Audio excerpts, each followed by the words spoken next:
안녕하십니까. 섭섭 윤TV 박성민입니다. 저번 시간에는 부동산 정책의 해결책을 알아봤는데요. 저도 중장기적으로 꾸준한 부동산 정책이 이어질 것 같은 그런 생각이 들었습니다. 자본주의 사회에서 부동산을 산업의 한 축으로 봐야 된다라는 지적도 설득력이 있었습니다. 일단 수요자, 즉 국민들의 관심과 수요가 이렇게 크고 높은데 왜 부동산을 투기의 매개체로만 보는지 의문이 들지 않을 수 없습니다. 그래서 오늘은 정영 박사님과 함께 부동산 매물을 직접 구경해보는 순서를 마련했습니다. 안녕하십니까? 안녕하세요. 반갑습니다. 네. 아유, 너무 자주 뵙는 것 같습니다. 아, 예, 감사합니다. 너무 자주 뵈면 이거 남자끼리 정들면 안 되는데. 아, 예. 곤란한데요. 네, 좋은 정보를 드려야 되죠. 예. 그래서 오늘 멋지고 가격 좋고 위치 좋은 그런 매물. 네. 아파트 말고. 네네. 아파트는 지금 이제 그렇고 전원주택이나 상가. 네. 가운데서 지금 이 계절적으로 봐도 그렇고. 네. 위치상. 네. 아니면 여러 가지 이 외부 환경상. 네네. 전원주택이 좋은지 상가가 좋은지 한번 소개해 주세요. 네. 상가는 또 다음 기회에 제가 드리고 오늘은 예. 전원주택에 대해서 전원주택 구입하시라는 거 또 구입하실 때 유의점에 대해서 제가 한 말씀을 드리도록 하겠습니다. 예. 그럼 전원주택이란 무엇인지 네. 다 알고 계시지만 네. 그래도 간단한 개념 네. 그리고 요즘 상당히 인기가 높거든요. 네. 뭐 프로그램에서도 전원주택에서 많이 생활하는 네. 그런 모습을 많이 보여주고 있기 때문에 네. 누구나 또 특히 이제 실버층이나 이런 분들이 많이 네. 갖고 싶은 그런 욕망 중에 하나가 전원주택인 것 같습니다. 네. 좀 설명 좀 부탁드립니다. 네. 전원주택은 이제 주택의 앞에 전원이 붙어 있지 않습니까? 이 전원이라는 것은 도시 계획이 되지 않은, 그러니까 쉽게 말해서 읍면단위 그런 쪽에 있는 주택을 말합니다. 그런데 읍면단위에 있는 주택인데 그러면 읍면단위에 있는 주택이 전부 다 전원주택이냐? 그렇지 않습니다. 이게 주택 안에 누가 사느냐에 따라서 전원주택이냐 아니냐 분간되는 거예요.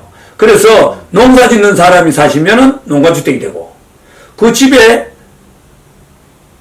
도시 사람들이 살면은 전원주택이 됩니다. 그러니까 도시 사람이라고 하면 도시에서 살다가 이주한 사람들, 또 도시적 근로종사자라고 이렇게 얘기하는데 도시적 근로종사자라는 전문직이지 않습니까? 예. 뭐 은행이라든지 또 뭐 학교라든지 하여간 어떻든 간에 뭐 회사 이런 데 다니는 분들이 사는 집, 그러니까 시골에 도시적 근로종사가 종사자가 사는 집을 전원주택이다 그렇게 얘기하면 되겠습니다. 예, 네. 알겠습니다. 그러면 이제 전원주택 하면 그래도 이제 말씀하셨듯이 종사자들이 많이 살고 있고 일을 하고 있는 분들이 전원을 즐기려고 네. 외부 환경이 좋아서 네. 나가서 사는 건데 네. 거리도 중요할 것 같아요. 그래도 네, 아무리 그런다고 해도 거리가 너무 멀면 네. 두세 시간, 서너 시간 걸리면 좀 그렇지 않습니까? 그렇습니다. 거리가 중요한데 네. 대구에서는 어느 지역이 그래도 거리나 이런 측면에서 네. 상당히 좋은지 한번 설명을 네. 뭐 대구도 그렇습니다만은 이 전국적으로 도시에서 볼 때요. 가장 중요한 것이 뭐냐면은요. 심리적 거리와 실교통거리 여기에 대한 어떤 개념적인 파악이 돼야 된다 이렇게 생각하고 있어요.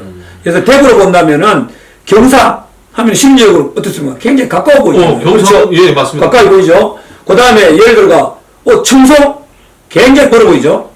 멀죠. 멀죠. 그렇지만 이제 교통 실거리라고 하는 것은 경상도 용성 저 안쪽에 가면은 교통 실거리가 1시간 걸립니다. 그렇군요. 그런데 청송도 노기제 터널이 뚫혔기 때문에 가면은 40분 만에 걸립니다.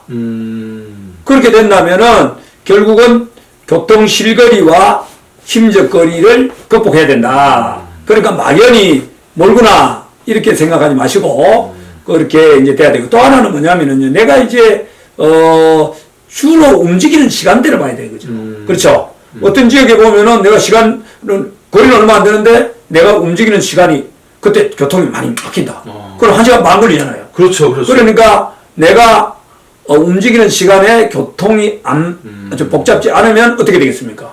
교통 실거리가 짧아지는 거죠. 그러겠네요. 그래 이런 것들은 사실 저는 이 주택에 대해서 관심을 가진 거는 갔다 오면서 엘비스 프레슬리라든지 마르코스 대통령 꼭 살고 있던 예. 그런 집들도 제가 보고 그다음에 요트도 있고 야 그러면은 우리나라도 이제 선진국이 되면 아하. 결국은 이제는 전원으로 나가서 살 것이다. 이제 아파트의 이게 시멘트 문화의 획일적인 문화를 벗어나서 전원의 주택적인 어떤 개념이 달라질 것이다. 이래서 제가 돌아오고 난 후에 전원주택을 많이 했고 지금도 강의를 강의도 많이 다닙니다. 그 대구 쪽에서 이제 간단히 말씀드리면 최초의 전원주택은 대구에는 가창, 댐 위에 오리와 양지 음지가 있는데 오리 지역이 최초로 돼 있고 지금도 아마 최고의 전원주택지라고 생각하고 있고요. 청도 가기 전. 그렇죠. 헐티째 올라가는 쪽 오른쪽이죠. 맞습니다. 예, 두 번째는 그래도 이제 803이다 이렇게 얘기를 합니다. 803은 대구가 북서풍이 이제 7, 8개월 불거든요. 네. 그러면 북쪽에 어떻게 되겠습니까? 산이 있어야 되겠죠. 네. 그러면은 찬바람 못 막아주잖아요. 그리고 이 북쪽에서 바람이 많이 북서풍이 오니까 어떻게 되겠습니까? 이 공기가 도시에 있는 공기가 어디로 가겠습니까? 저쪽 남쪽으로 날아가겠죠. 그러면은 803은 공기가 제일 좋은 곳이다. 이렇게 볼 수가 있습니다. 그래서 이제 803 지역이 가장 좋은 건데, 그걸 떠나서 이제 뭐 경산 쪽도 있고 그런데 지역이야 뭐 선호하는 지역들이 많으시니까 그런 것들은 좀, 선택을 잘 하시면 될 것이라고 그렇게 생각하고 있습니다. 네, 부동산은 검증이 됩니다. 부동산 과학입니다. 부동산은 세력에서 움직일 수가 없고요.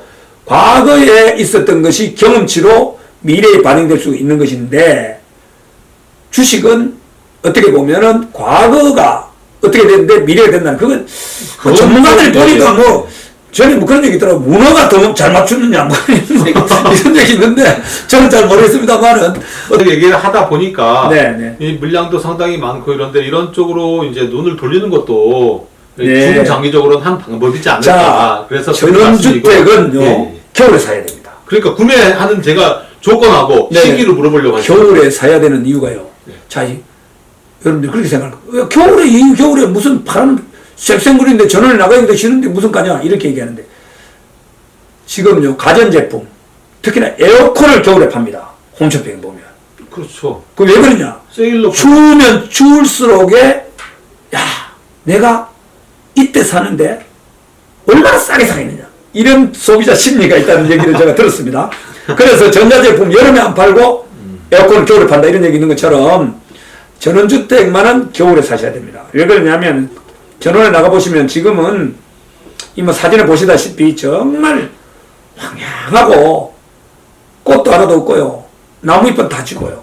없거든요. 그렇게 되면은 매도자 파시는 분들은 약할 수밖에 없는 거예요. 그분들이 아니요. 봄만 되면 꽃 피고요. 여름 되면 나뭇잎이 납니다. 이렇게 얘기하면 아유 뭐 그런 게 어디 있습니까? 이렇게 자꾸 하는 거예요. 아유 그래 아닙니다. 봄 되면 꽃 펴요. 웃는데요 꽃이 이렇게 되죠. 그렇게 되면 결국은 가격은 싸게 살 수가 있고요. 그 다음에 전원주택에 대해서 이렇게 말씀을 드립니다.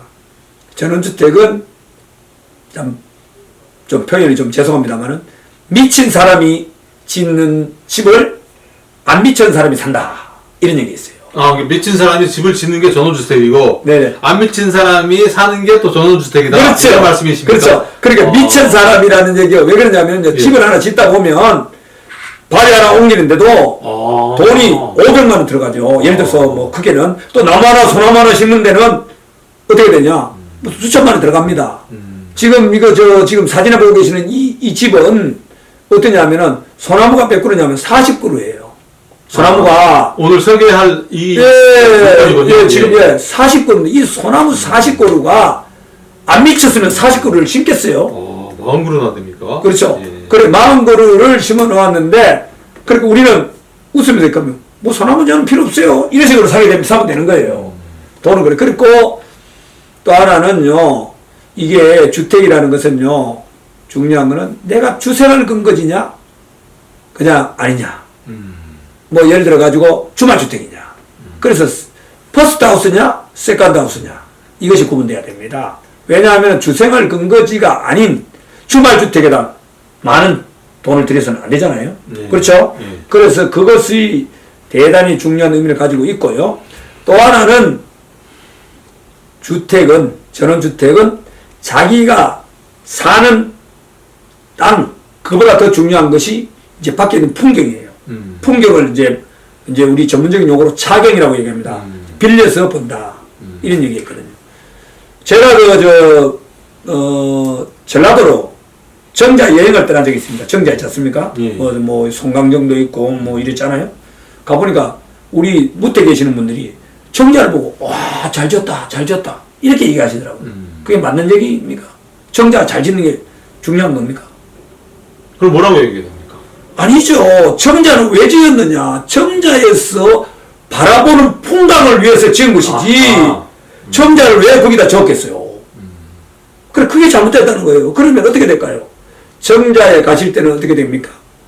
그 정자를 보시는 게 아니고 정자에다가 신발을 벗어놓고 밑에다 신발 벗어놓고 양발로 맨발로 정자 위에 올라가서 와 경치가 좋고 이래야 돼야 되죠. 주변 환경을 그렇죠. 예. 그게 바로 예를 들어 가지고 관동 팔경 중에 뭐 있습니까?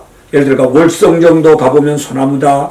그 다음에 울진에 가면 망향정이다. 그럼 바다를 바라보는 거다. 그 다음에 삼척에 가면 죽서루다. 죽서루면 50천을 내다보는 그거다. 그 다음에 예를 들어 의상대다. 의상대 같으면 그 옆에 바다를 보는 곳이다. 청간정이다. 그러면은 소나무 중간에 있어가지고 고생 가면 청간정이다. 이것이 바로 어떻게 보면은 오늘 방송을 보시는 분들한테 대단한 팁을 드리는 겁니다. 자, 내 땅은 비록 200평이지만 밖에 보이는 펼쳐지는 것은 10만 평, 100만 평, 1000만 평이 될 것이다. 맞네. 그러나 이게 바로 핵심이거든요. 전원주택의 핵심. 핵심입니다. 그렇기 때문에 자, 또 하나 말씀을 잊어버릴까 싶었는데 어떻게 될까요? 집은 작게 짓고 집은 작게 지어야 된다. 터는 넓다. 이렇게 됩니다. 이 얘기는 무슨 얘기예요? 요새 뭐 자연에 산다 이런 얘기 있죠? 예, 예. 집들이 다 작잖아요. 왜 작겠어요? 집이 작으면 작을수록 자연으로 나간다는 거죠. 집이 크면 클수록 어떻게 되겠습니까? 집에 머문다 이 말이겠네. 예, 좀 우리 경상도 말로 집구석에 머문다 이런 얘기가 있어요. 그래서 그것이 주로 하는 것은 뭐냐? 자연을 만끽할 수 있는 것은 뭐냐? 결국은 주변의 풍광이 좋아야 된다. 예. 그래서 벽이 좋아야 된다. 그렇죠. 차경. 예, 차경이 좋아야 된다. 그래서 그런 것들을 이제 얘기를 드리는데 이제 보고 또 하나 말씀드리는 것은 뭐냐? 점 앞에가 좋아야 된다는 거예요. 그러니까 배산 임수기는 하지만 이 앞에 풍광이 좋아야 된다. 전망이 좋아야 된다. 그렇죠. 말씀이시잖아요. 또 하나는 말씀하신 김에 이제 물건에 네네. 대해서 오늘 네. 땅따다당 물건에 대해서 말씀을 해주시기 바랍니다. 설명 네. 좀 해주시기 바랍니다. 지금 이제 저희가 준비한 자료 화면으로도 이 물건이 나올 겁니다. 네. 예, 지금 물건은 보니까 팔공산이네요. 네. 동명면 기성리에 있는 네. 와 1030평의 네. 건물 대지가 1030평이고 그렇죠. 3,400제곱미터니까 네. 예, 그 정도 면적이 되죠. 건물도 건물도 지금 225 743제곱미터. 그러니까 뭐 225평이네요. 225평. 이해하기 쉽게 네네네. 225평이고 네네네. 매매가가 지금 어떻게 나와 있습니까? 매매가는 제가 볼 때는 2년 되시는 분한테 드려야 되겠다. 그래서 2년이 된다는 것은 무슨 얘기냐면은 맞아야 되죠. 그게 조건이 맞아야 돼. 그렇죠. 이분이 지금 하고 계시는 게 뭐냐면은 현재 연수원하고 카페라고 했어요.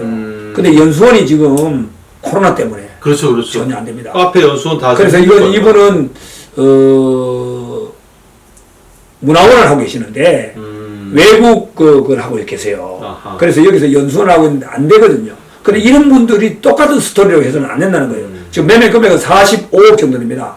그런데 되는데 여기에는 소나무가 한 40그루 정도 심겨 있고요. 그 다음에 거기에 대해서 뭐 수석이나 이런 조경이 제가 볼 때는 한 20억 정도 들지 않겠나. 예?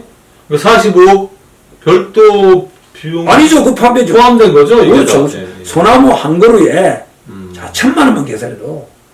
근데 이게 소나무가 보통 보면 여기는 2,500만 원 정도 되는 겁니다. 어마어마한 소나무입니다. 그러면 그도 나하고 그 다음에 돌하고 이래 되는데요. 이게 지금 제가 하시려고 하시는 분은, 인연이 되는 분은 저는 이렇게 생각합니다. 4차 산업시대에 여기에다가 회사에 사무실을 만들면 어떻겠느냐. 회사 사옥을 만든다. 아, 예. 지사가 아니라 메인으로. 그렇죠. 발공산. 왜냐하면은 요새 뭐 재테크도 하고 그러니까 이 공기 좋은 곳에 우리 직원들이 가가지고 거기에서 프로그램을 제작하고 회사를 한다면은 아주 좋은 곳이다. 그렇게 생각합니다. 지금 뭐 디즈니랜드 옛날에 뭐 직원들을 제가 물어보니까 2년 동안 뭐 여행만 다니라 간다고 한 얘기를 하는데 예. 이 생각이 많이 할 수 있거든요. 그래서 그러면 예. 잠깐만요. 죄송합니다. 네. 그러면 기성리가 제가 지금 동명면 기성리가 만약에 그 동대구역 근처에서 이해하기 쉽게 가려면은 아, 지금 여기 거리가 북대구 인터체인지에서 아주 가깝고요. 예. 북대구 인터체인지. 예. 그 다음에 또 하나는 이제 요새 칠곡 인터체인지가 또 생겼고요. 네네. 그 다음에 또 팔공산 인터체인지가 가깝고요. 그래서 지금 제가 또 추천드리는 것은 미니 웨딩홀. 아, 예. 그것도 괜찮겠다. 네. 제가 이제 서울에 이제 지인이 있어서 올라가 보니까 성북동에 가 보니까 이제 땅은 그렇게 넓지 않던데 한 200평 조금 넘었는데 야외 공간이 넓어. 예예예 거기에서 예식을 하는데 아주 제가 인상 깊었습니다. 그래서 여기는 뭐 지금 평수가 지금 한 1,000평 정도 되고 있고 지금도 카페도 하고 있고 이러기 때문에 거기에서 이제 야외도 할 수 있고 이러니까 결국은 미니 웨딩 앞으로는 뭐 웨딩이 그렇게 뭐 번잡게 그렇게 안 하겠죠. 요즘 스몰 웨딩 해가지고 네네네. 예, 가족 친지 뭐 지인분들 네네네. 또 하고 또 요즘 코로나 또 시대다 보니까 네네네. 또 야외에서 하는 걸 또 많이 좋아하는 예. 경우도 있고. 네네. 그래서 그리고 또 재미있는 건 하나는, 예, 문중에서,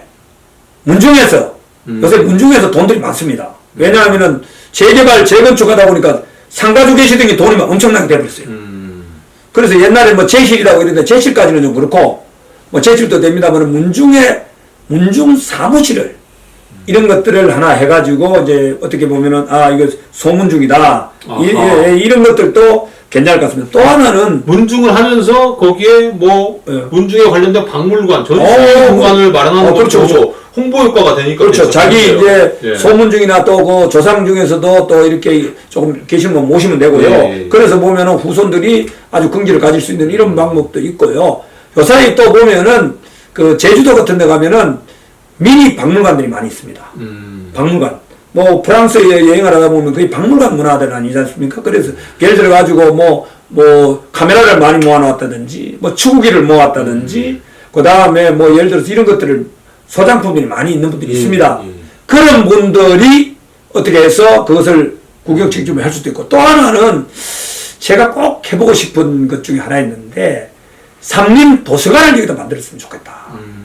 도서관에 가서 책을 많이 가지고 계시는 분이 장서를 여기다 보관하면서 거기서 밤에 또 이렇게 방들이 원체 많으니까 그 방에다가 거기에서 이제 하는 그런 방법도. 그러니까 제가 얘기 드리는 거는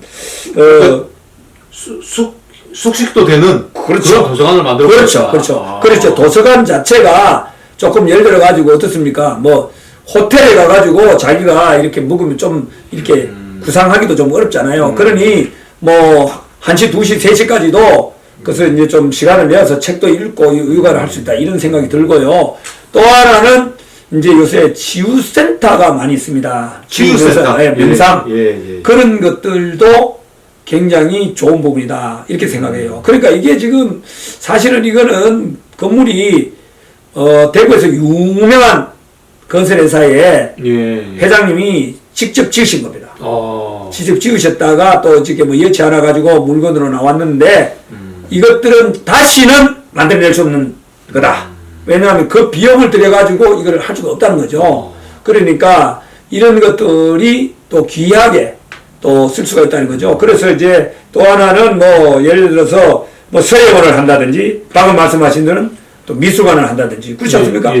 또 좀 더 나가면은 조금 제가 조금 오버하는지 모르지만 애완견 호텔 한다. 이런 것도 있어요. 애완견 호텔 아니면 애완견 카페 그렇죠. 겸하면서 겸하면서 호텔도 그렇죠. 가능하겠네요. 그렇죠. 하루 동안 갈 수도 있고. 그렇죠. 그러니까 네. 애완견들이 있으면서 거기다가 이제 동물병원이죠. 쉽게 말하면 동물병원 겸 호텔 겸 애완 카페 해가지고 결국은 요새 뭐 애완견들이 해가지고 이렇게 같이 놀 수 있다. 1박 2일도 할 수 있다. 아주 좋은데요. 이런 것들이 있으니까 저보다 더 많은 좋은 생각을 가지고 계시는 분들이 연락을 주시면 제가 또 안내를 해드리도록 네. 그렇게 하겠습니다. 지금 전화번호가 나가고 있습니다. 이 전화번호로 연락을 주시면 좀 더 자세하게 그리고 현실적으로 가격도 절충이 가능하죠? 예, 가능하죠. 하다고 하니까 네네네. 연락 주시기 바랍니다. 네. 뭐 추가라도 뭐 하시고 싶은 말씀 있습니까? 예, 제가 이제 앞으로 전원주택이나 또 상가를 구입하는 게 사실 상가를 해서 아파트를 하나 만든다.